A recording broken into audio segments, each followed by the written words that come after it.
Hello everyone. So my name is Sachin Jain and I am back with this demo video.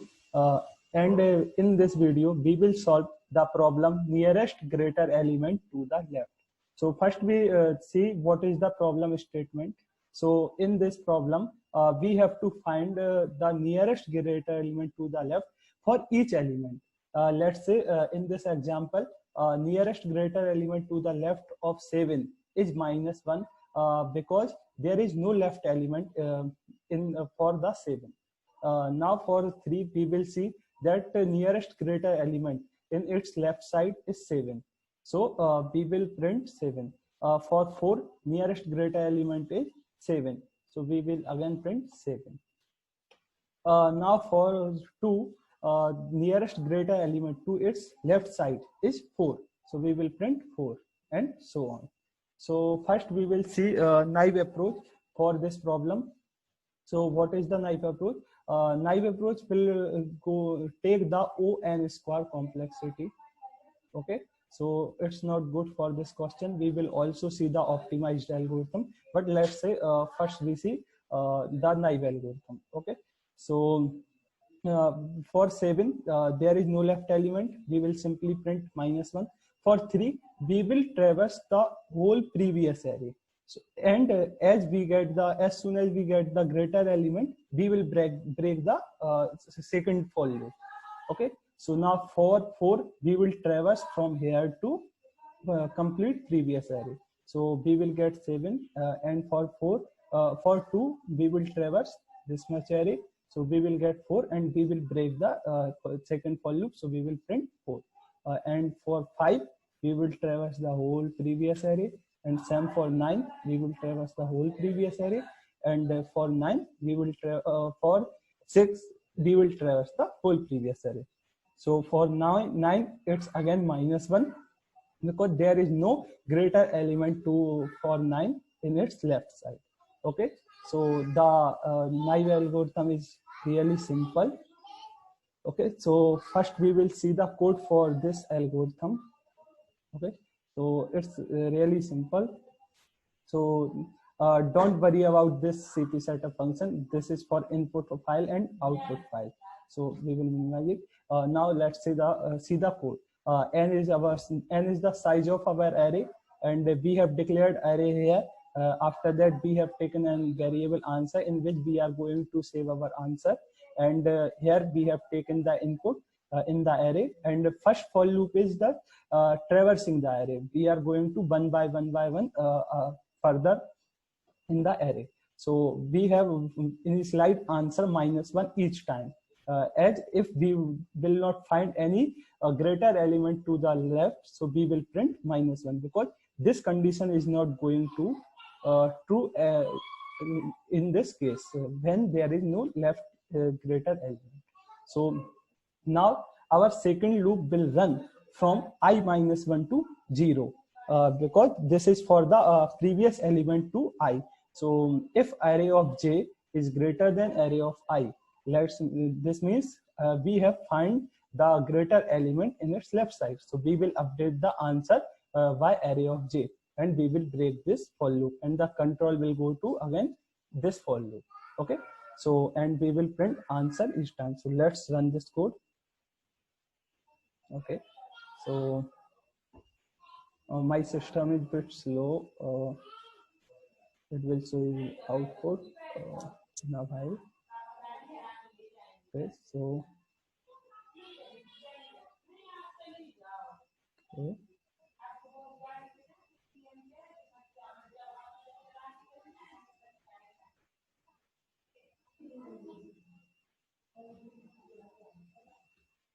Okay, so it's here. Fine. So now we will see the optimized algorithm for this. For optimizing this O(n) square solution, we are going to stack. Okay, so let's see how. So how I get this approach. First I will tell you why I am using stack. So whenever you will get the problem like this, that you are going further, and now for checking the answer for this, you are coming backward. You are going further and or again backward. So in this case, you should try stack always. Okay, I am not saying it will work every time, but there can be a optimized solution using stack. So let's say how I am going to use the stack. In this problem, you will notice that 3, 4, 2 all are less than 5. So for 9, if we have checked in that 9 is greater than 5, so it is obvious that it will also greater than 3, 4, 2. So we have don't we have no need to check it with 3, 4, 2. But in the array we are checking with the help of example. Let's say if our stack is empty, that means there is no prior element. So we will print -1 and we will push our current element in the stack. Okay. Now we will come to 3 and we will compare this 3 with the top of the stack. So if top of the stack is greater than our current element, then we will print the top of the stack. Okay. So we will print 7 and we will push our current element. Now let's say for 4, we will compare with the top element of the stack. So our current element is greater than the top of the stack, so we will pop this element. Okay, so we will now compare 4 with 7. So 7 is greater, so we will print 7 and we will push the current element in the stack. Now for 2, again we will compare it with top of stack. Our top of stack is greater than current element, so we will print 4. Now for 5, and we will push our current element. Now for 5, 5 is greater than 2, so we will pop 5 is greater than 4, we will pop 5 is not greater than 7, so we will not pop. Okay, so this element has been popped. Now the top of the stack is 7, so we will print 7. Now let's say for and we will push our current element. Okay, now for 9, we will see that 9 is greater than 5, we will pop. 9 is greater than 7, we will pop. So and now stack is empty, so what we will print? We will print -1 and we will push our current element in the stack. Now let's say there is now let's say for 7, for 6, 9 is greater than 6, so we will print 9 and we will push 6. There is no need to make this stack empty. We have done our work, so we will we have now gotten our output. Okay, so I think now this approach is clear to you. So let's say we will make code for this. So first I will make a variable n for the size of the array, and after that I will initialize an array of n size and will take input in this size less than n and I plus plus. Okay, so now and cin array of I.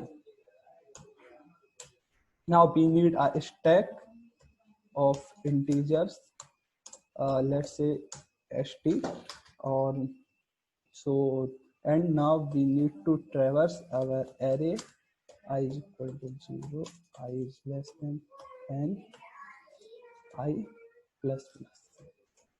Okay, so in this we are going to check that if we will pop element until we get the greater element, or our stack will become empty. So first we will check that if our stack is not empty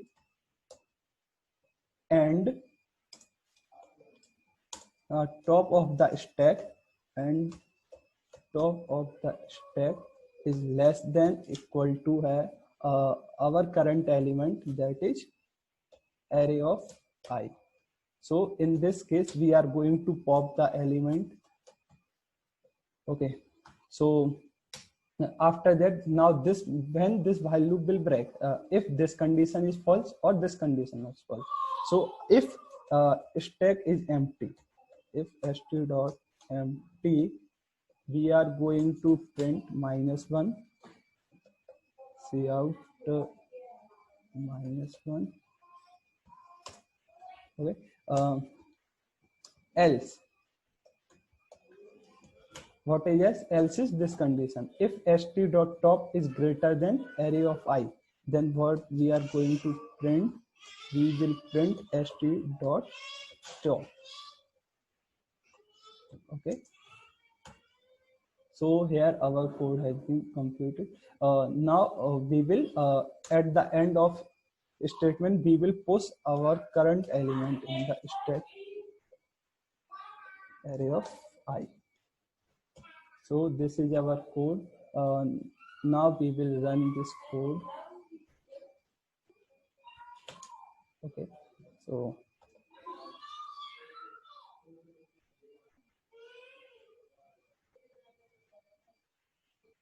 it will show output in a while. Again the system. Okay, so here is your output. You can verify it from here. So I hope now the algorithm is clear to you. Now we will discuss about complexity of both our both algorithm. In the first case, we are traversing in backward for each element and all elements. So in the first case, the complexity was O(n) square. But now in the case of step, what we are doing, we are coming to an element only for two times. One time we are pushing this element and one time we are popping this element. So in this case, what will be the complexity? The complexity will be n plus n, that is 2n. And how we write 2n? We will write O of n. So in both algorithm, we see that how we can convert the O(n) square complexity in O(n) by using a specific data structure. So I hope now this is clear to you. So let's say there. So thank you for watching the video, and we will meet in the next video.